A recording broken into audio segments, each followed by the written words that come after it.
دلوں کو اچھا کرنے کے مختلف اعمال لکھے ہیں کہ جن اعمال کے کرنے سے انسان کا دل اچھا ہو جاتا ہے. اس میں وہ فرماتے ہیں کہ مجالست الصالحین سب سے پہلا عمل جس سے کہ دل سنورتا ہے نیکوں کی صحبت. اللہ رب العزت نے بھی فرمایا کونوا مع الصادقین کہ سچوں کے ساتھ ہو جاؤ. حدیث پاک میں ہے المرء علی دین خلیلہ فلینظر احدکم من یخالل. بندہ اپنے دوست کے دین کے اوپر ہوتا ہے تو اچھی صحبت میں بیٹھنے والا یقیناً فائدہ اٹھا لیتا ہے اور بری صحبت میں بیٹھنے والا یقیناً خسارہ پا لیتا ہے. پھر اس کے بعد فرمایا بر الوالدین والدین کے ساتھ نیکی کا معاملہ کرنا. رب کریم نے بھی ارشاد فرمایا وبالوالدین احسانا کہ تم اپنے والدین کے ساتھ حسن سلوک کا معاملہ کرو حتیٰ کہ اگر وہ کافر اور مشرک بھی ہوں تو بھی ان کے ساتھ اچھے انداز سے زندگی گزارو. وصاحبہما فی الدنیا معروفا دنیا کے معاملات میں ان کے ساتھ اچھائی کا معاملہ برتو. چنانچہ ایک بڑے بزرگ تھے جو صاحب دعا تھے مستجاب الدعوات تھے. ایک بندہ بہت ہی پریشان حال تھا. اس نے سوچا کہ بھئی میں ان کے پاس جاؤں گا سنا ہے کہ ان کی ہر دعا قبول ہوتی ہے. چنانچہ وہ کہنے لگا جی میں آپ کے گھر آنا چاہتا ہوں میں آپ کو کچھ حالات سناؤں گا. وہ اسے لے کر گئے. جب وہاں گئے تو اس نے دیکھا کہ ان کے گھر کے اندر 2 سور بندھے ہوئے ہیں. بڑا حیران ہوا. اللہ کا ولی اتنا مقام کہ مستجاب الدعوات سور بندھے ہوئے ہیں. انہوں نے مہمان کو بٹھایا. پہلے ان سوروں کو جو ان کا دانہ تھا وہ ڈالا پھر آ کر بیٹھ گئے. اس نے حالات بتائے اور بتا کر اس نے ان سے دعا کے لیے کہا. انہوں نے دعا کر دی.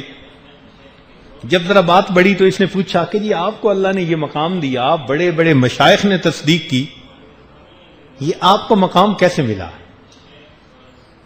تو اس وقت ان کی آنکھوں میں آنسو آ گئے. کہنے لگے تم نے دیکھا کہ جب میں آیا تو میں نے 2 جانوروں کو دانہ ڈالا؟ کہنے لگے ہاں. کہنے لگے وہ دونوں میرے ماں باپ. لیکن ایک مرتبہ اللہ کی شان میں ان دونوں نے ایسا گستاخانہ کلام کیا کہ اللہ نے ان کی شکلوں کو مسخ کر دیا. ان پر اللہ کا عذاب آ گیا. میرے تو ماں باپ تھے نا, میں نے ان کی خدمت کو اسی طرح جاری رکھا, اللہ نے ان کی خدمت کے صدقے مجھے مستجاب الدعوات بنا دیا.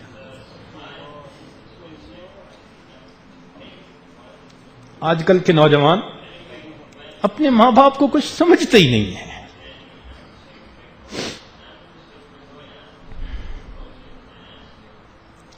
نمبر 3 فرمایا الابتعاد من اہل الفسق والمعاصی.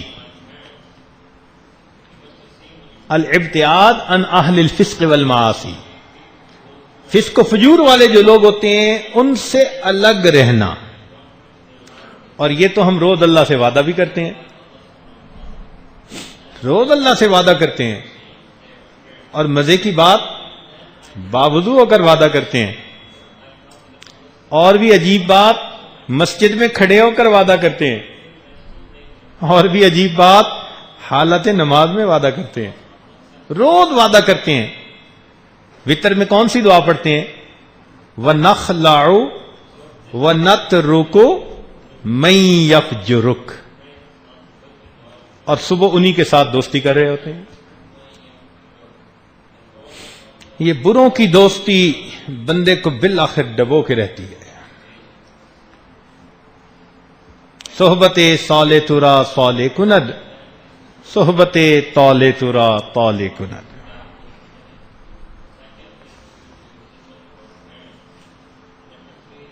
ہمارے علاقہ میں ایک بزرگ گزرے ہیں, انہوں نے پنجابی زبان میں بڑا عجیب کلام کیا ہے. سلطان العارفین ان کا نام, ان کا لقب تھا باہو، وہ اپنا لقب کرتے تھے شاعری میں. تو ان کا ایک عجیب مطلب اشعار ہیں. فرماتے ہیں نال کسنگی سنگ نہ کریے تے کون نو لاج نہ لائیے ہو. ہم برے دوست کے ساتھ دوستی نہ لگائیں اور اپنے نسب کو دھبا نہ لگا بیٹھیں. نال کسنگی سنگ نہ کریے تے کون نو لاج نہ لائیے ہو. کوڑے کھو کدی میٹھے نہ ہوندے بھاویں لکھ منا گڑ پائیے ہو. کڑوے کنویں ان کا پانی میٹھا نہیں ہوتا چاہے لاکھوں من اس میں تم جا کر گڑ ڈال دو. جب پانی نکالو گے نا تو نیچے سے پھر کڑوا ہی نکلے گا. کاواں دے پتر ہنس نہ بن دے بھاویں موتی چوگ چگائیے ہو. کہ کوے کا بچہ کبھی ہنس نہیں بن سکتا چاہے تم اسے موتی کی خوراک کیوں نہ کھلاؤ. سپاں دے پتر متر نہ ہوندے بھاویں چلیاں دودھ پلائیے ہو.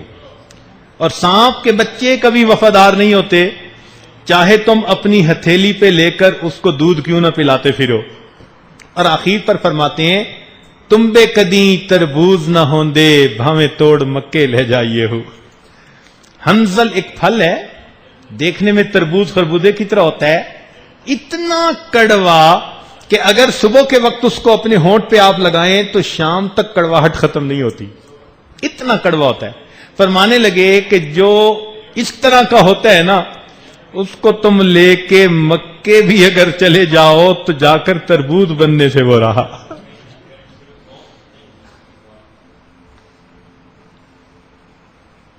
تو ان کے ساتھ اگر تو دعوت کا تعلق ہے پھر تو شریعت اس پر ثواب دے گی، ان کو اللہ کی طرف بلاؤ. اور اگر مدعو ہو کر جائیں اور انہی کے رنگ میں رنگنے کا مسئلہ ہو پھر شریعت کہتی ہے کہ ایک طرف رہو. چوتھا فرمایا زیارت القبور فإنها تذکر الآخرہ. قبور کی زیارت کرنا اس لیے کہ قبور کی زیارت سے انسان کو آخرت کی یاد آتی ہے، دل کی سختی دور ہو جاتی ہے. پانچواں النظر فی عواقب المفسدین. جو مفسد ہیں، بدکار ہیں، ان کے انجام پہ ذرا نظر دوڑائیے. اس لیے کہ جو انسان بدکاریاں کرتا ہے اللہ رب العزت اسی دنیا میں پھر اس کا انجام ویسے کر دیتے ہیں. اکل الحلال والابتعاد عن اکل الحرام والمشتبہ. حلال کھانا اور مشتبہات سے اپنے آپ کو بچانا.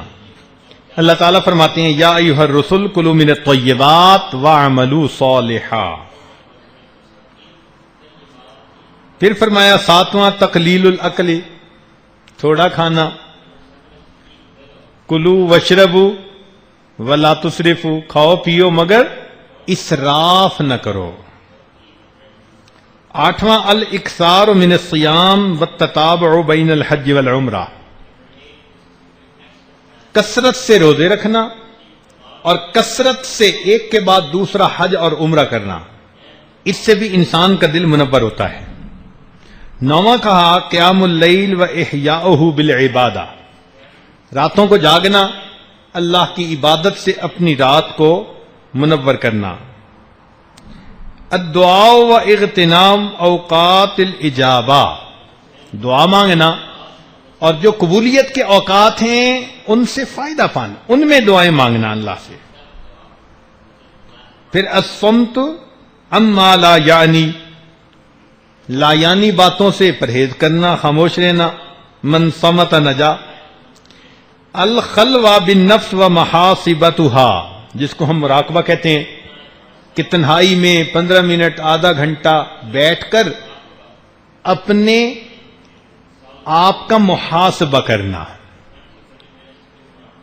حاسبوا قبل ان تحاسبوا، تم اپنا محاسبہ کرو اس سے پہلے کہ تمہارا محاسبہ کیا جائے. پھر العلم بان اللہ مطلع علی الاقوال والاعمال، یہ جاننا کہ اللہ تعالی ہمارے اعمال اقوال کو جانتا ہے.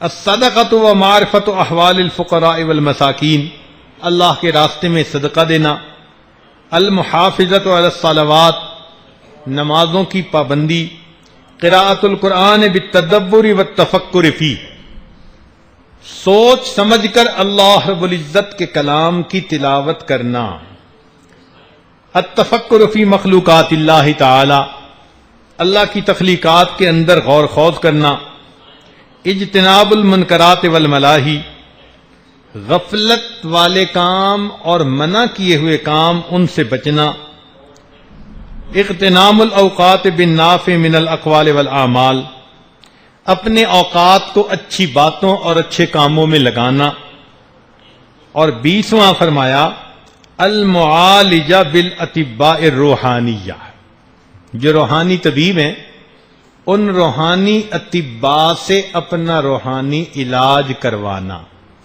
جیسے کوئی بندہ دل کا مریض ہوتا ہے، دوڑتے ہیں نا ہارٹ اسپیشلسٹ کے پاس، کبھی آئی اسپیشلسٹ کے پاس گیا، کبھی نہیں جاتا، کبھی ڈینٹل سرجن کے پاس گیا، جی میرا ہارٹ پیشنٹ ہوں میں ڈینٹل سرجن کے پاس ہے، ہنسنے لگیں گے۔ ہارٹ پیشنٹ کے پاس، ہارٹ پیشنٹ ہمیشہ ہارٹ اسپیشلسٹ کے پاس جائے گا۔ تو جو روحانی طور پر ہارٹ اسپیشلسٹ ہیں ان کی صحبت میں جا کر اپنے دل کا علاج کروانا۔